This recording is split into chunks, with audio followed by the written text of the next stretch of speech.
think adding the solar panels would be really good for the cube. Oh yeah. Oh, hey, how's Hey. it going? We were just talking about how we get our clean drinking water here. Why don't you come learn about our own water purification system?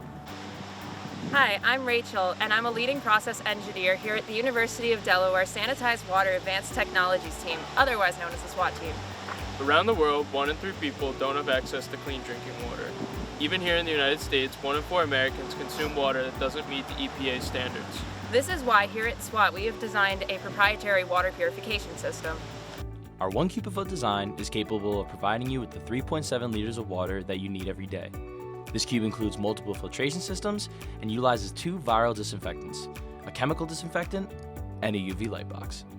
With our multi-component design, it can remove up to 99.99% of viruses and an even higher percentage of bacteria and other harmful contaminants to purify your water.